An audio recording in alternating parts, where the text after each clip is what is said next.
বাইবেলে উল্লেখ নেই যিশুর জীবনের ১২ বছরের অধ্যায়, আর ভ্যাটিকান সিটি চায় না সেই ১২ বছরের অজানা অধ্যায় নিয়ে কোনো গবেষণা হোক। তাহলে কি প্রভু যিশু সনাতন ধর্ম থেকে শিক্ষা নিয়েছিল? প্রভু যিশু ১৩ বছর থেকে ২৯ বছর পর্যন্ত কোথায় ছিল কেউ জানতো না, এবং এখনো পর্যন্ত কেউ জানে না।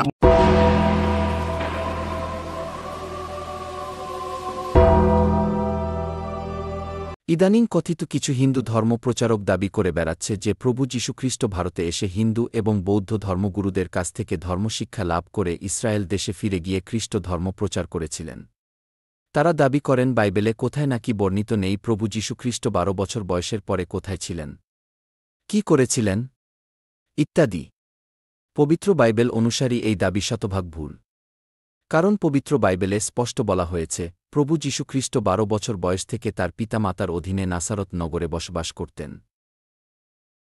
পরে তিনি তাহাদের সঙ্গে নামিয়া নাসরতে চলিয়া গেলেন ও তাহাদের বশীভূত থাকিলেন, আর তাহার মাতা সমস্ত কথা আপন হৃদয়ে রাখিলেন। লুক ২ অধ্যায় ৫১ পদ। পবিত্র বাইবেলে এটাও স্পষ্ট বলা হয়েছে প্রভু যীশুখ্রিস্ট পিতা ঈশ্বরের এবং সেই নাসারত নগরের লোকেদের অর্থাৎ ইহুদিদের দ্বারা জ্ঞানে বয়সে বৃদ্ধি পেয়েছিলেন।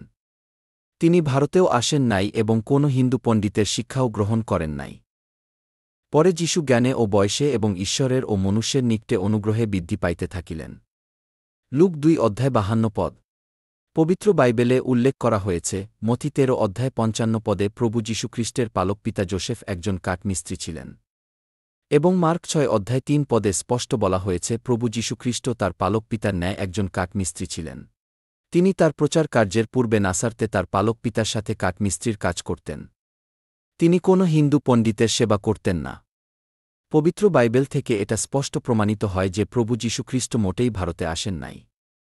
এছাড়াও কিছু যৌক্তিক বিষয়ে নজর দিলেও প্রমাণিত হয় প্রভু যীশুখ্রিস্ট কোনো কালে ভারতে আসেন নাই এবং পৌত্তলিক হিন্দু ধর্মগুরুদের কাছে শিক্ষা গ্রহণ করেন নাই।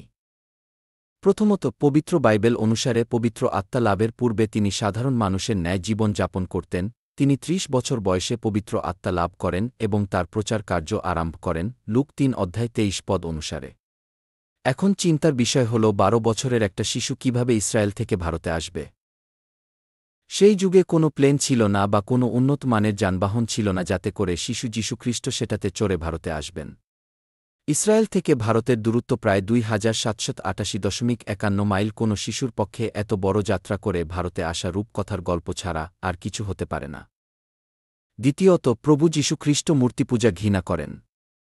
তিনি স্পষ্ট বলেছেন যারা মূর্তিপূজা করে তারা কুকুর, এবং তিনি বলেছেন এই মূর্তিপূজকেরা বা এই কুকুরেরা স্বর্গরাজ্যে প্রবেশ করতে পারবে না। প্রকাশিত বাক্য ২২ অধ্যায় ১৩ থেকে ১৬ পদ। এখন আপনি নিজেই চিন্তা করুন প্রভু যীশুখ্রিস্ট যদি হিন্দু বুদ্ধদের শিক্ষা গ্রহণ করতেন তবে তিনি কিভাবে তার গুরুদের শিক্ষাকে কুকুরত্ববাদের সাথে তুলনা দিবেন। তৃতীয়ত, প্রভু যীশুখ্রিস্ট স্পষ্টভাবে বলেছেন এই পৃথিবীর মধ্যে একমাত্র ইহুদি জাতির অর্থাৎ তার নিজের জাতির মধ্যে হতেই পরিত্রাণ এসেছে, কোনো হিন্দু বৌদ্ধদের মধ্যে হতে আসে নাই। যোহন ৪ অধ্যায় ২২ পদ। তাই যারা দাবি করে যে প্রভু যীশুখ্রিস্ট ভারতে এসেছিলেন তাদের দাবিটি শতভাগ ভুল এবং মিথ্যা।